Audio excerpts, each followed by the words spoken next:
पश्चिम बंगाल विधानसभा चुनाव से पहले मुर्शिदाबाद की धरती से एक ऐसी सियासी चिंगारी उठी जो कोलकाता के सचिवालय तक तपिश पैदा कर रही है। कभी ममता बनर्जी के खास सिपाही रहे हुमायूं कबीर ने अब दीदी के खिलाफ ही युद्ध का बिगुल फूंक दिया।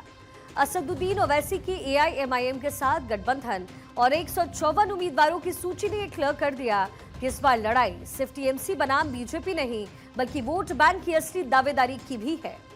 दरअसल बंगाल चुनाव में सियासी खेला शुरू हो चुका है, लेकिन इस बार खिलाड़ी पुराने और चाले नहीं हैं। टीएमसी से निष्कासित और मुर्शिदाबाद के कद्दावर नेता हुमायूं कबीर की आम जनता यूनियन पार्टी यानी एजेयूपी ने 154 उम्मीदवारों की अपनी पहली सूची जारी कर सियासी गलियारों में हड़कंप मचा दिया। हुमायूं कबीर ने टीएमसी से निष्कासित किए जाने के बाद अपनी खुद की पार्टी बनाई। आम जनता यूनियन पार्टी के प्रमुख हुमायूं कबीर ने ऐलान किया कि उनकी पार्टी राज्य की 182 सीटों पर चुनाव लड़ने जा रही है।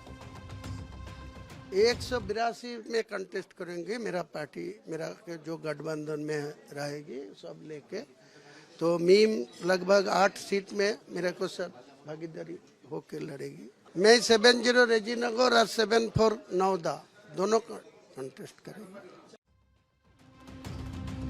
पश्चिम बंगाल विधानसभा चुनाव में हुमायूं कबीर नई सीटों से चुनाव लड़ेंगे।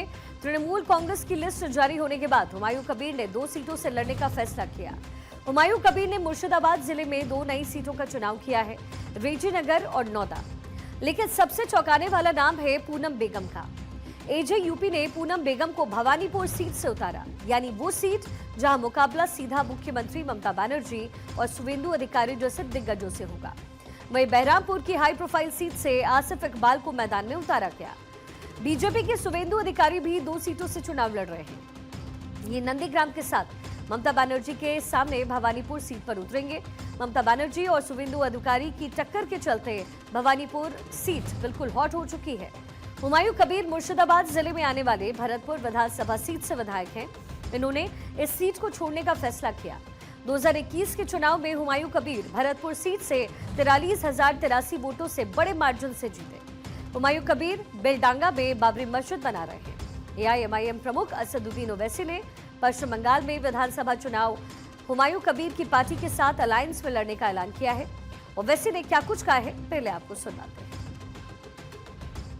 असेंबली के इंतखाबात होने जा रहे हैं और मजलिस इत्तेहादुल मुस्लिमीन ने ये फैसला लिया है कि मगरबी बंगाल में हुमायूं कबीर साहब की जो पार्टी है उनके साथ मजलिस इत्तेहादुल मुस्लिमीन एक अलायंस करेगी और मजलिस के उम्मीदवार उस अलायंस का हिस्सा बनकर हम मगरबी बंगाल के इलेक्शन में हिस्सा लेंगे।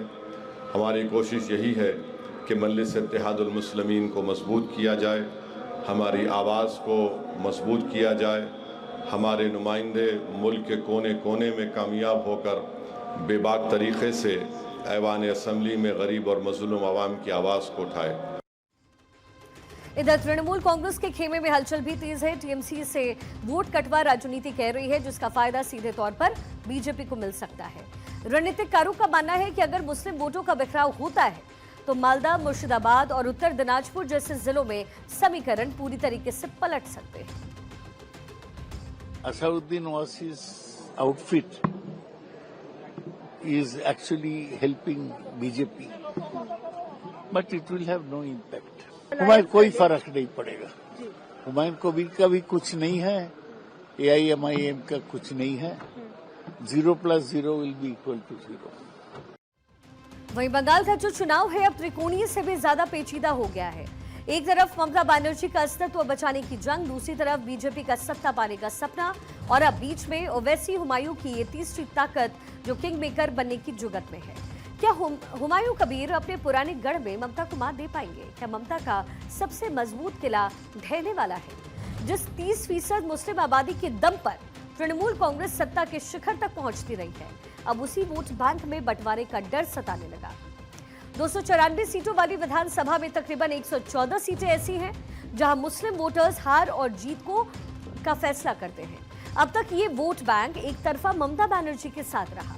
सियासी गणित की अगर बात करें तो मालदा हो या मुर्शिदाबाद और उत्तर दिनाजपुर जैसे जो जिले हैं उसमें मुस्लिम आबादी 50% से ज्यादा है।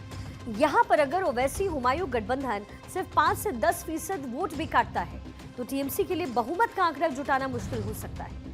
तृणमूल कांग्रेस इस गठबंधन को बीजेपी की बी टीम कह रही है। टीएमसी का तर्क है कि वोटों का ये बिखराव सीधे तौर पर भगवा दल को फायदा पहुंचाएगा। वहीं बीजेपी से टीएमसी के अंत की शुरुआत मान रही है, लेकिन 2026 के रण में हुमायूं कबीर और असदुद्दीन ओवैसी की जुगलबंदी ने टीएमसी की नींदें जरूर उड़ा दी है।